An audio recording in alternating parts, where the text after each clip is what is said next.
Los desastres naturales más catastróficos de la historia ocurren cuando los terremotos golpean a grandes poblaciones que no están preparadas. Ella pasó 3 días bajo los escombros del edificio y hoy la he encontrado. Hay misterios que tal vez nunca resolvamos y el que nos gustaría resolver es cuándo tienen lugar los terremotos. No tenemos señales de cuándo va a haber un terremoto. No sabemos exactamente dónde ocurrirá ni la magnitud que tendrá. Incluso un temblor relativamente menor puede amenazar a millones de personas y acabar con cientos de miles de vidas cuando azota a un país vulnerable. Una de las cosas a tener en cuenta en los desastres es que el episodio físico es meramente el detonante.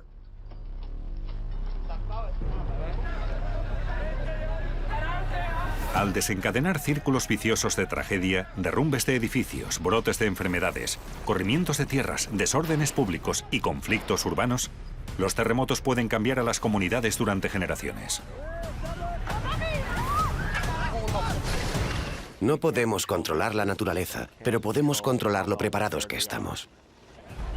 En medio de la muerte y la devastación, cada gran terremoto nos deja lecciones cruciales para la supervivencia.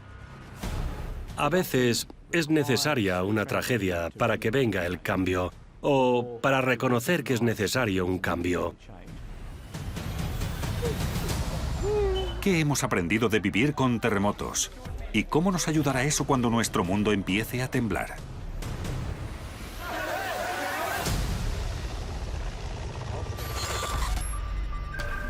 En todo el planeta, la humanidad se expone a la catástrofe. El desastre acecha bajo la superficie de la Tierra. ¿Golpea desde el cielo o nos engulle desde el mar? Pero no estamos simplemente a merced de nuestro planeta. En nuestros intentos por industrializarnos, conectarnos globalmente y llegar a las estrellas, se han perdido vidas. Los desastres revelan lo mejor y lo peor de la humanidad, a medida que las tragedias se van sucediendo. ¿Cómo ocurren estos desastres? ¿Y qué lecciones podemos aprender cuando la catástrofe vuelve a azotarnos? Código Rojo.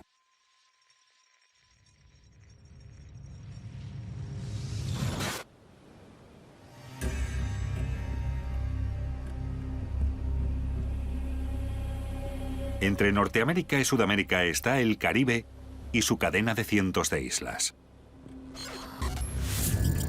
En una de las más grandes está Haití, el país más montañoso del Caribe, con una población de más de 10 millones de habitantes.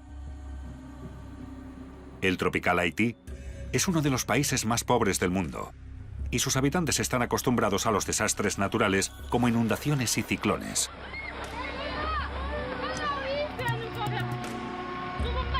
En los últimos siglos, ha sufrido el azote de más de 15 terremotos importantes.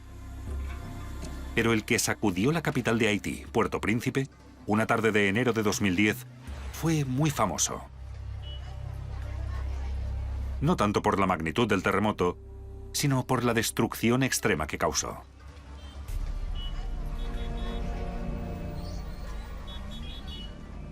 Los desastres no son episodios aislados, son el punto final de procesos sociales.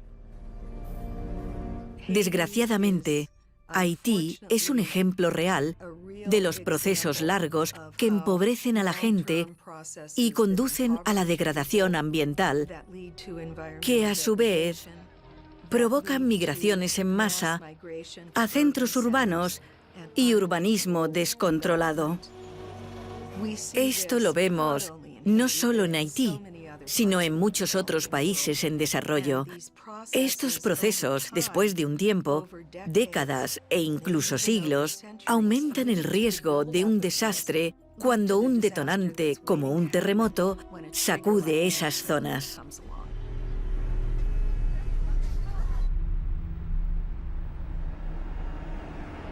Pero para entender realmente la génesis de este desastre, hay que empezar por la geología, por la formación de la misma Tierra. Igual que los demás planetas rocosos del Sistema Solar, la Tierra se formó a lo largo de miles de millones de años cuando unos materiales, tanto pequeños como grandes, colisionaron y se aglutinaron.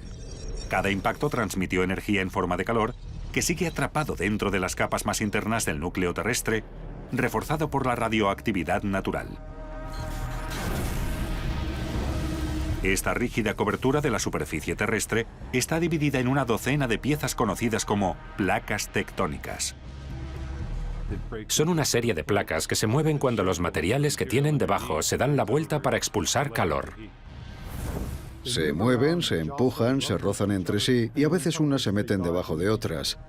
La presión se acumula en las zonas débiles, como los límites de placas, pero también en fallas interiores de las placas. Esa presión se acumula durante décadas o siglos, hasta que las fuerzas acaban abriendo, rompiendo o moviendo las placas.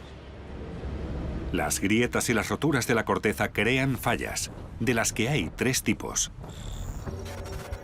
Una falla normal se forma cuando la fuerza empuja la corteza y el bloque colgante se hunde. Una falla inversa o de empuje se forma cuando la fuerza empuja la corteza hacia arriba y el bloque colgante sube. Y en las fallas de rumbo o en dirección, la corteza se mueve horizontalmente, ni sube ni baja. La ruptura se extiende por toda la falla y puede alcanzar 1000 kilómetros o más en terremotos muy grandes. Y cuando se deslizan las placas, transmiten energía vibracional a través del suelo. Solo el 10% de la energía de un terremoto proviene de los temblores. El resto es del agrietamiento y el calor. Pero ese 10% de la energía en forma de vibración es lo que notamos y causa los daños.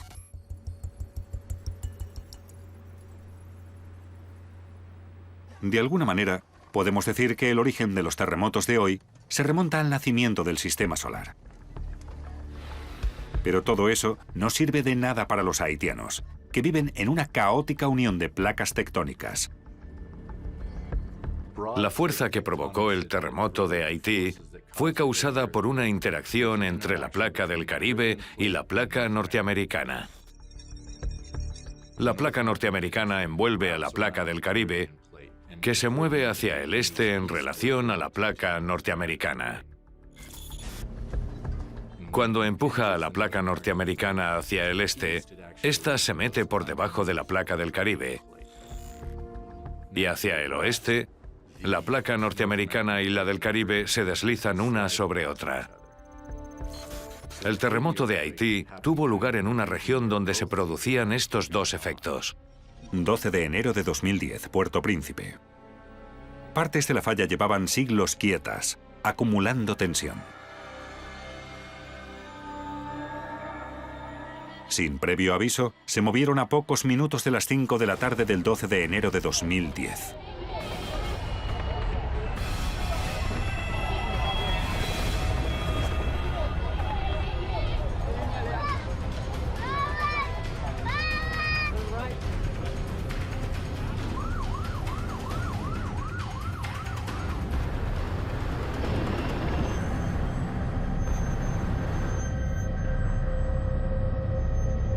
El epicentro, donde la tensión tectónica se liberó, fue a menos de 25 kilómetros de la ciudad más poblada de Haití, Puerto Príncipe.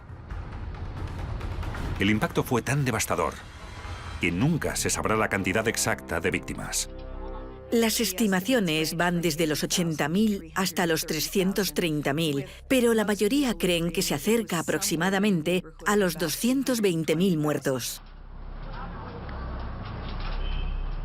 Nos acabábamos de casar. Me acababa de casar con mi mujer. Ella pasó 3 días bajo los escombros del edificio y hoy la he encontrado. El terremoto fue de magnitud 7 y fue letal. En el Caribe, la mayoría de los países siguen el código de edificación único del Caribe, pero Haití no.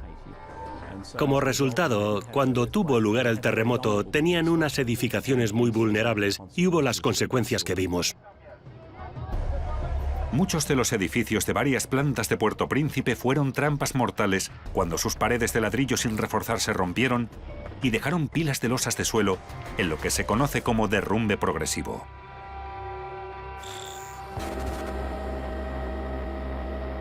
La vibración provoca la desintegración de las columnas y las paredes que soportan los suelos. Al final, acabas con una pila de losas de suelo. En algunos casos, incluso edificios de muchas alturas acaban como un enorme montón de losas de suelo. Pueden imaginar las consecuencias para quienes estén en el edificio. Esa era la casa de mi padre. Lo hemos perdido. Y mi madre estaba... Oiga, aquí hay alguien. Aquí. ¿Hay alguna persona dentro de la casa? No los encontramos. No tenemos una excavadora para sacarlos. Más allá de las consecuencias inmediatas, los terremotos en países pobres o paralizados políticamente desencadenan un efecto dominó de desastres que pueden tardar años o incluso décadas en resolverse. Se trata de un desastre en un lugar donde simplemente retirar los escombros duró años.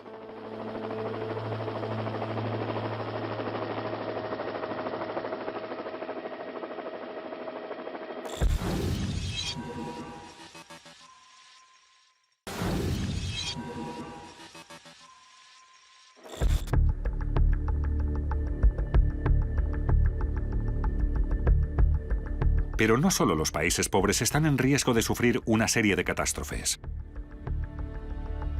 Normalmente, cuanto menos desarrollada está una sociedad, menos preparada suele estar para estos grandes desastres. Los californianos tienen que estar preparados, porque en su estado, la placa del Pacífico roza la placa norteamericana en un límite de placas conocido como la Falla de San Andrés. La falla se extiende a lo largo de 1.500 kilómetros, recorriendo el estado más rico y poblado de los Estados Unidos.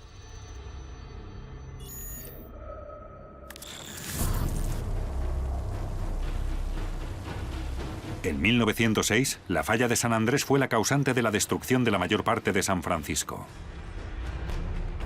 En los últimos 200 años, en California ha habido unos 80 terremotos de magnitud superior a 5.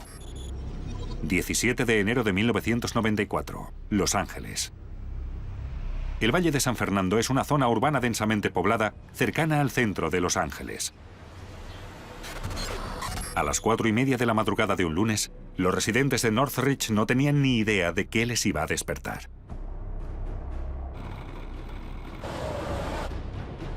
Durante unos 20 segundos, un terremoto de magnitud 6,7 sacudió la ciudad con el movimiento de suelo más fuerte registrado en la Norteamérica urbana. Un minuto después, hubo una réplica de magnitud 6. Pero esta vez, la falla de San Andrés no fue la responsable directa. Desgraciadamente, ese temblor provino de un cabalgamiento ciego que no estaba previamente cartografiado y era desconocido.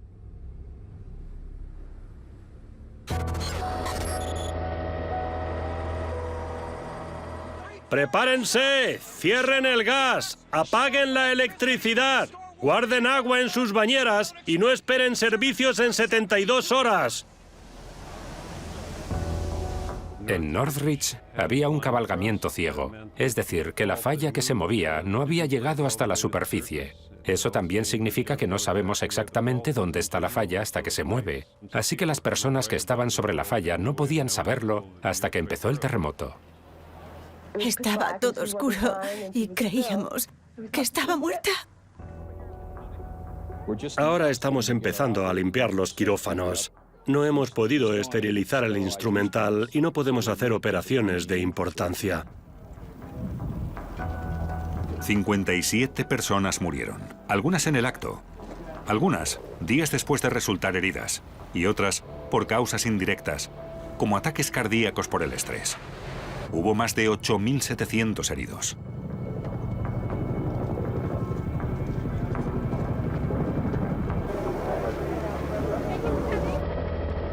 Debido a los daños causados por el terremoto, cuando firme el documento después de este comunicado, voy a declarar como catastróficas estas zonas de California.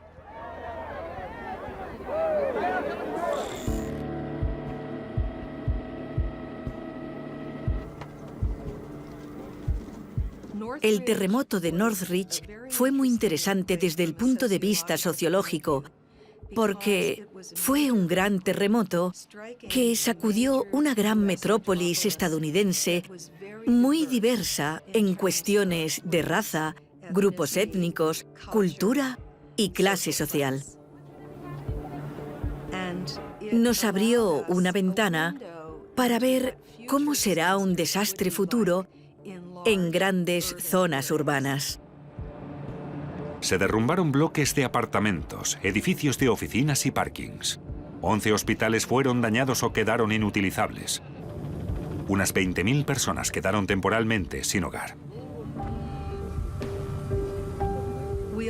También vimos que es posible que un desastre como el terremoto de Northridge deje zonas tan devastadas que, al menos temporalmente, se conviertan en pueblos fantasma.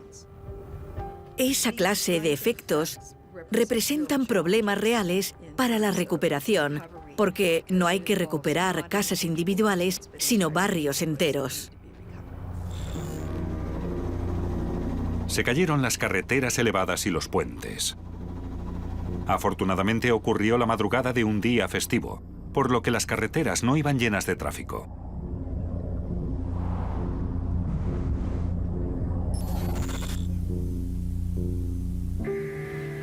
Vaya hacia allí. ¿Puedo? En su casa. De acuerdo.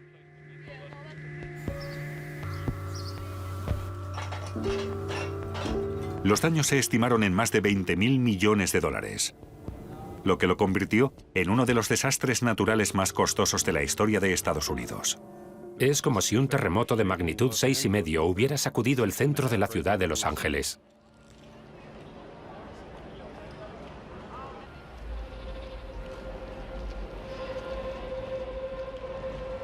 El coste de las indemnizaciones era tan alto que muchas compañías de seguros dejaron de ofrecer seguros antiterremotos en California o los restringieron mucho. En respuesta a eso, se estableció una agencia estatal para proporcionar un seguro básico. Allí había una zona metropolitana muy grande, con muchas zonas de vivienda dañadas, muchos edificios públicos dañados, hospitales dañados e infraestructuras como carreteras dañadas. Así que los costes subieron porque había muchos bienes de gran valor.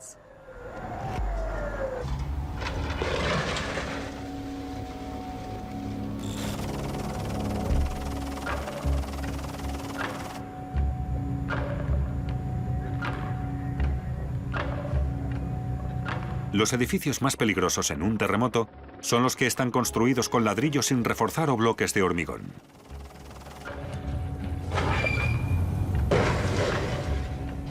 Se trata de seguir unos códigos de edificación y construir mejor para el futuro. Pero hay otro problema, y son los edificios antiguos. Los códigos de edificación no son retroactivos. ¿Qué se puede hacer con los edificios peligrosos de una zona? Debido al conocido riesgo de terremotos en California, los códigos de edificación ya requerían que las nuevas construcciones resistieran a los terremotos. Cuando los daños revelaron que algunos diseños no funcionaban como era previsto, el terremoto conllevó una revisión de dichos códigos. Northridge nos enseñó que los esfuerzos para mitigar los daños sísmicos sí funcionan. En Los Ángeles había empezado un programa de reformas de los edificios antiguos y peligrosos. Los ingenieros que vieron los edificios afectados en Northridge dijeron que las reformas habían sido de gran ayuda. Esas reformas se hicieron después del terremoto de San Fernando en 1971.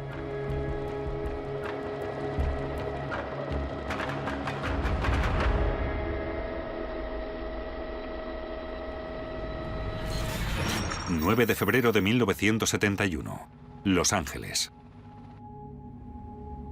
A las 6 de la mañana, un terremoto de magnitud 6,6 golpeó el valle de San Fernando durante 12 segundos. Derrumbó autopistas, hospitales y casas. El terremoto también provocó el derrumbe de partes de la presa Lower San Fernando, dejando solo una fina pared de tierra entre el embalse y los 80.000 residentes de debajo. Atención a todos los residentes. Vamos a evacuar totalmente esta zona. Empecé a preocuparme cuando vi en las noticias lo que quedaba de la presa. Temiendo una réplica, el valle se evacuó y el nivel de la presa bajó.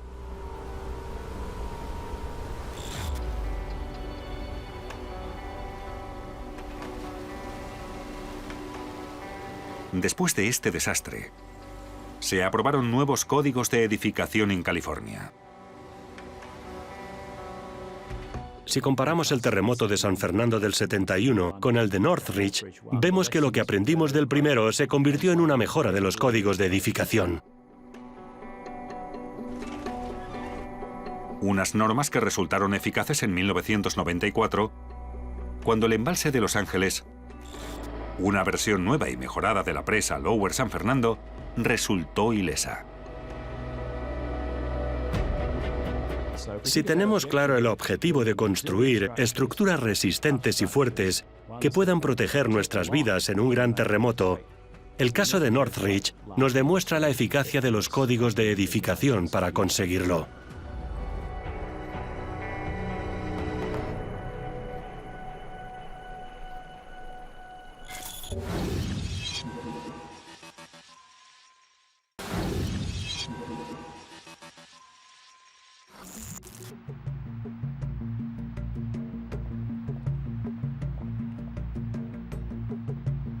La Torre Taipei de 101 pisos, situada en Taiwán, es una de las más altas del mundo.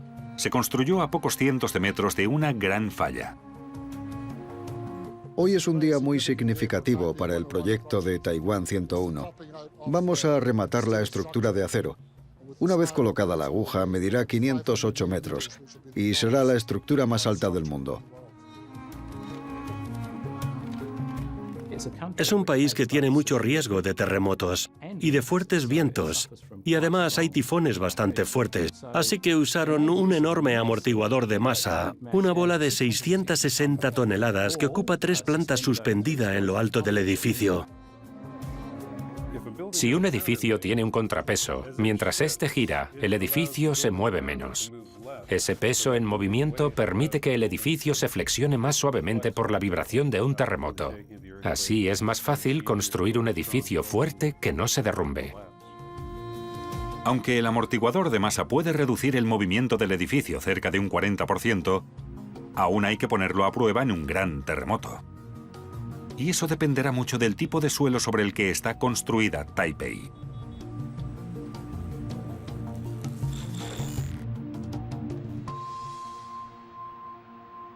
A medida que nuestros edificios crecen para alojar a la población en aumento, la propia tierra que sostiene sus cimientos puede agravar los efectos de un terremoto. Uno de los problemas más comunes en los terremotos es que las ciudades están construidas en zonas llanas y cercanas a ríos y puertos. Y eso significa que a menudo los suelos son muy blandos y húmedos geológicamente hablando. La composición de las capas geológicas de debajo de nuestras ciudades tiene grandes efectos en la forma en que se propagan las ondas sísmicas. Los sedimentos blandos aumentan las ondas sísmicas de dos maneras. Por un lado, los sedimentos blandos requieren de menos energía para moverse, así que la misma cantidad de energía genera ondas mucho más grandes. La otra manera es mediante la resonancia. Un ejemplo de resonancia es cuando golpeas una campana y esta vibra a ciertas frecuencias.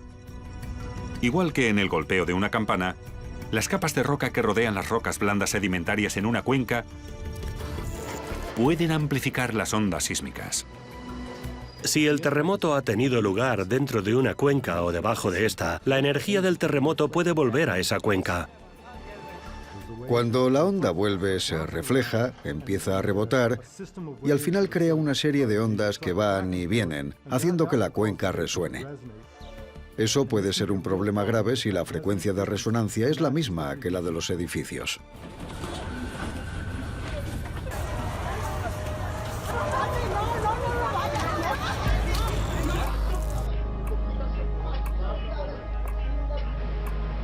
El problema es que cuando los edificios resuenan a la misma frecuencia que las ondas sísmicas, vibran hasta derrumbarse.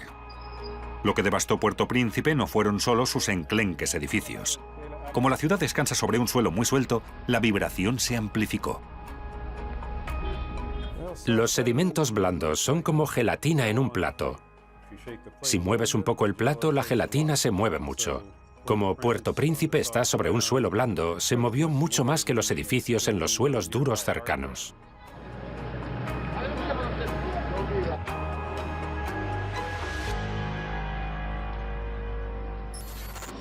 ...13 de enero de 2010... Puerto Príncipe.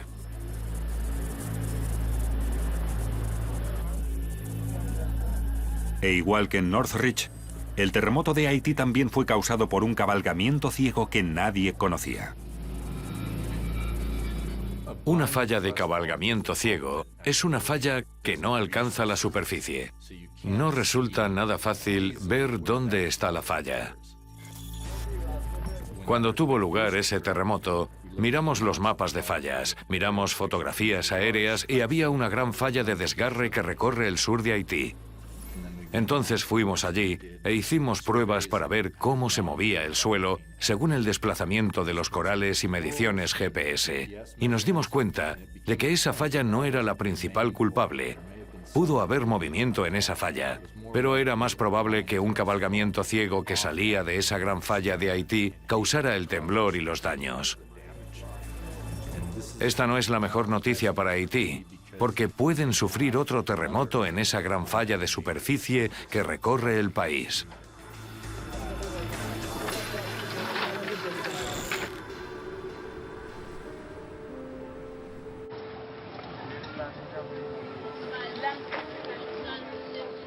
En el terremoto de Haití, la combinación de la falta de aviso, el desconocimiento de la falla, la vibración amplificada, la población vulnerable y los edificios de mala calidad fueron letales. Y trágicamente épico. Por supuesto, la población estaba acostumbrada a vivir en condiciones muy precarias, incluso antes del terremoto. Pero las personas desplazadas tuvieron que cortar sus relaciones sociales, las relaciones con gente de sus barrios. Ahora, cuando duermes por la noche, tienes un ojo abierto y el otro cerrado. Nunca duermes bien. La ubicación de algunos campos de refugiados no fue la mejor en cuanto al acceso a los puestos de trabajo y al transporte. No ha venido nadie del Estado a ver cómo está esto. No tenemos servicios, no tenemos agua, no tenemos comida y no tenemos ningún tipo de atención médica. La gente tenía muchos condicionantes extra que podían conllevar problemas de salud.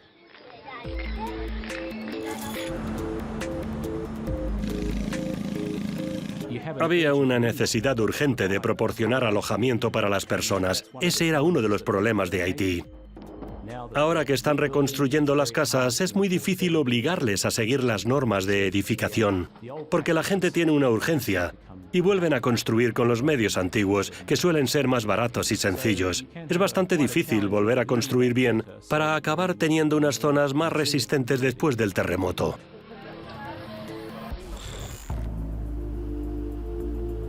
Además del problema de construir casas que no se derrumben, los sismólogos tienen otro: encontrar la manera de avisar eficazmente a la población.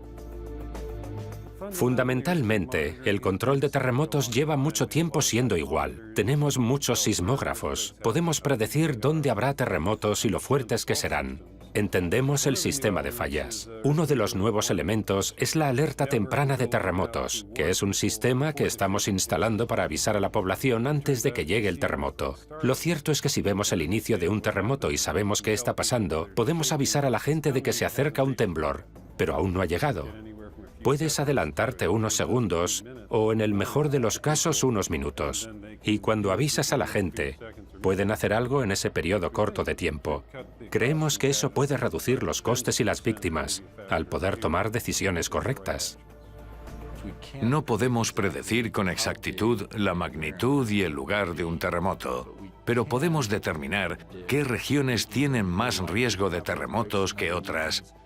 Y también saber en qué regiones es más fácil que haya un terremoto más grande.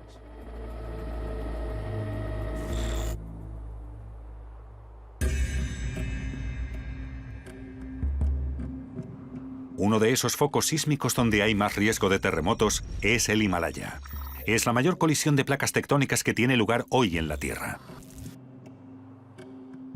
El Himalaya se ha formado tras millones de años de empuje del subcontinente indio contra Eurasia. Esto ha provocado que las montañas se alcen, mientras la placa índica se subduce bajo la placa euroasiática.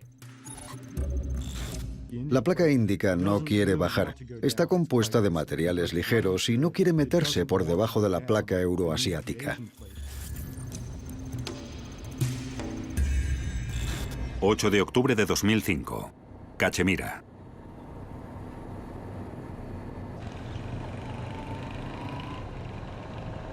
Cachemira es un territorio disputado entre la India, Pakistán y China.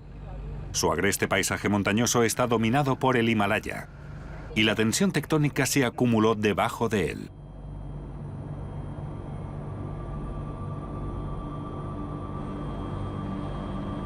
Una mañana de octubre de 2005, Cachemira fue golpeada por un terremoto de magnitud 7,6. A diferencia de los terremotos horizontales de Haití y Northridge, este fue de deslizamiento oblicuo y hubo un movimiento más peligroso.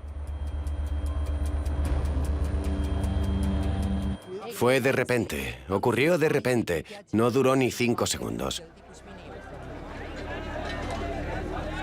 Vamos a empezar las operaciones de rescate. Hay gente atrapada. El terremoto de Cachemira de 2005 fue en realidad una mezcla de lo que conocemos como terremoto de empuje, en el que una placa se monta sobre otra, y un terremoto horizontal, en el que las placas se mueven lateralmente. El terremoto de deslizamiento oblicuo tiene elementos de los dos. Un bloque se levanta y también se mueve lateralmente.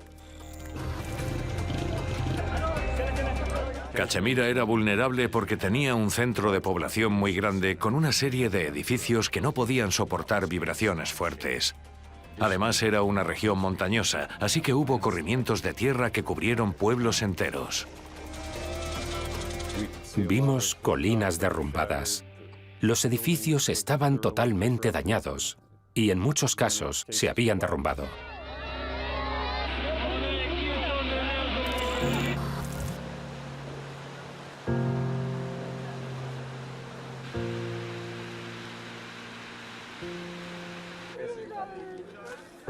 Aproximadamente 3 millones de personas se quedaron sin hogar.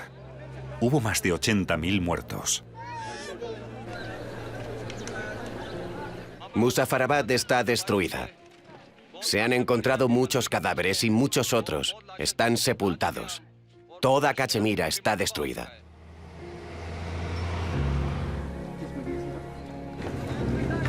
Murieron la escalofriante cifra de 19.000 niños. Por lo general, las escuelas estaban hechas de paredes de carga de ladrillo y de losas de hormigón muy pesadas. Solían tener varios pisos y muchas tenían los techos también de losas de hormigón. Lo malo fue que ocurrió en el peor momento. Fue en horario lectivo y las clases estaban llenas. Estábamos en clase cuando oímos un ruido muy fuerte y el tejado se nos cayó encima.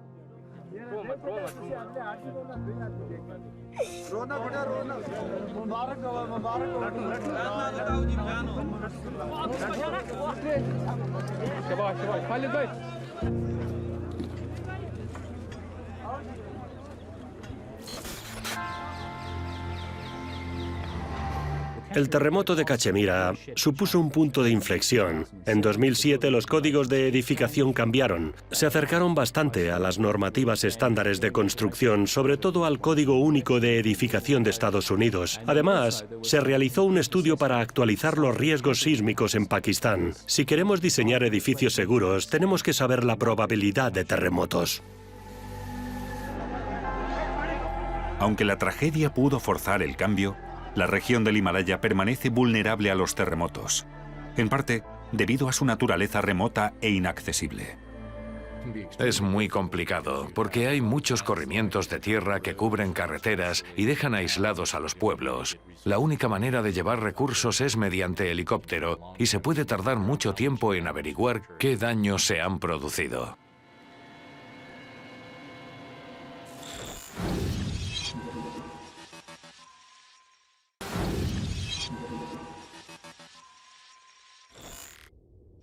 25 de abril de 2015, Nepal. ¡No os mováis de aquí! ¡Atrás! ¡Alejaos del edificio!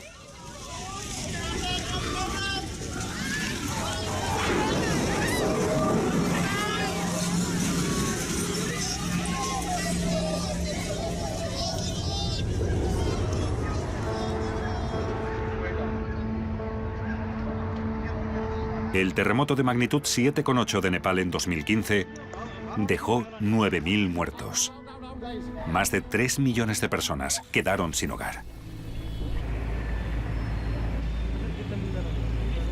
A pesar de las dificultades de la fuerte lluvia, los desprendimientos y las réplicas, los soldados nepalíes se movilizaron para buscar supervivientes y lograron encontrarlos durante una semana después del terremoto. A la zona llegaron equipos internacionales, franceses, polacos y estadounidenses.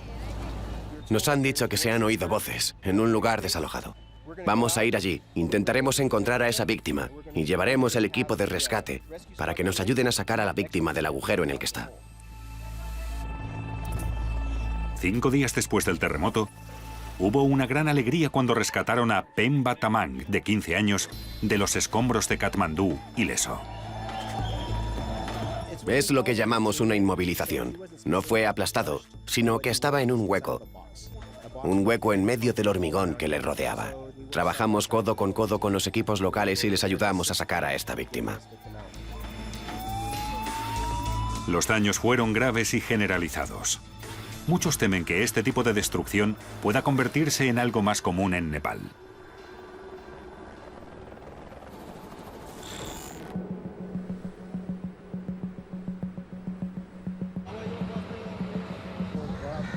A lo largo del Himalaya existe lo que los sismólogos denominan brecha sísmica o laguna sísmica. Como no hay suficientes terremotos que alivien la tensión, esta se acumula entre las placas tectónicas y existe la posibilidad de que se desaten varios terremotos muy grandes y devastadores. Es un temor creciente en todo Nepal. Como estas placas se empujan entre sí y no se deslizan, el límite de las placas se tensiona mucho. Partes de ese límite de placas se rompen en un gran terremoto, pero hay zonas de ese límite que no se rompen. Así que uno se pregunta, ¿qué pasa ahí?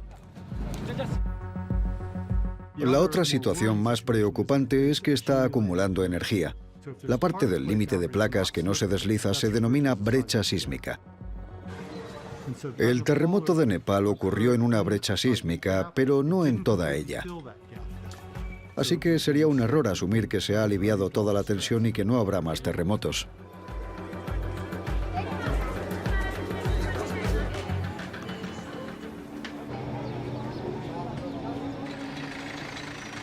Aunque el terremoto de Nepal fue bastante devastador, los terremotos de esa magnitud son bastante comunes. Cada año tienen lugar 14 terremotos de magnitud 7 y como mínimo uno de magnitud 8. Pero en lo que se refiere a clasificar terremotos por su fuerza, ¿qué mide la escala de magnitud de momento?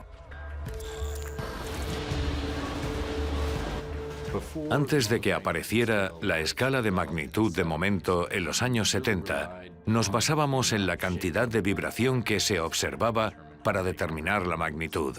Era una medición muy simple.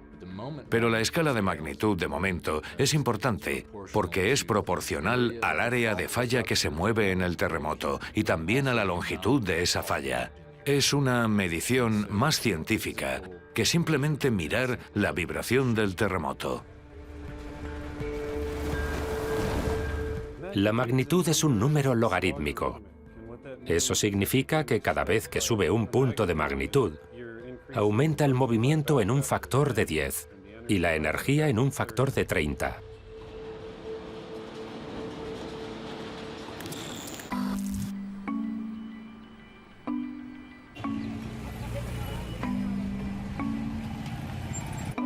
Con una magnitud de 7,8, el terremoto de Nepal de 2015 liberó 16 veces más energía que el terremoto de Haití, de magnitud 7. Pero la fuerza de estos terremotos devastadores no es nada en comparación con el registro más grande en la historia. En 1960, El terremoto de Valdivia sacudió Chile con una magnitud de momento de 9,5. 5.500 veces más fuerte que el de Haití.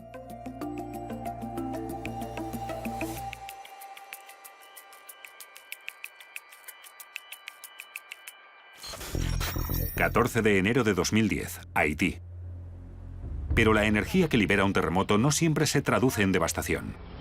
A medida que pasaron los meses, la vulnerabilidad de Haití a los desastres era más evidente. La recuperación tardó en empezar y actualmente sigue en progreso. Con tantos cadáveres sin sepultar, las condiciones posteriores al terremoto hicieron prever una epidemia. Hubo un brote de cólera debido a los vertidos en un río de un origen inesperado. Una de las cosas más trágicas que ocurrieron en Haití fue que el contingente de soldados de Naciones Unidas que llegaron desde Nepal desencadenaron una epidemia de cólera que mató a miles de personas y afectó a un gran porcentaje de la población. Queremos una explicación clara del origen y de la propagación de esta enfermedad, del cólera, para decidir si es necesario enviar a los nepalíes a otro lugar.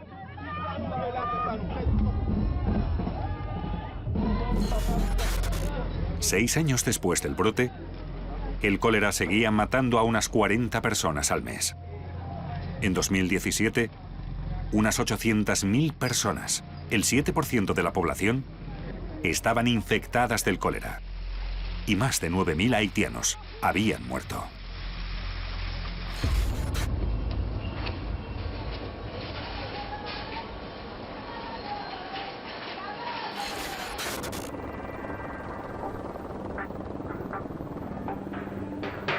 Aunque los terremotos son una parte natural de la vida, eso no significa que debamos conformarnos y no estar alerta. Muchas veces vemos que un gran terremoto es una llamada de atención. Pero la llamada de atención debería consistir en saber que vives en una zona donde los terremotos pueden tener lugar. Cómo construimos, dónde vivimos y qué aprendemos pueden significar la diferencia entre la vida y la muerte. En Haití, al igual que en muchas otras partes del mundo en vías de desarrollo, aparecen asentamientos que crecen en zonas que son claramente peligrosas. A medida que la población mundial se dispara y los peligros que conllevan los terremotos aumentan, nuestros intentos por entender y predecir estos episodios pueden salvar millones de vidas. Antes consideraba a los terremotos interesantes científicamente, pero cuando vi los daños que causaban y el impacto que pueden tener, ya no me resultan una curiosidad científica. Ahora son mis enemigos.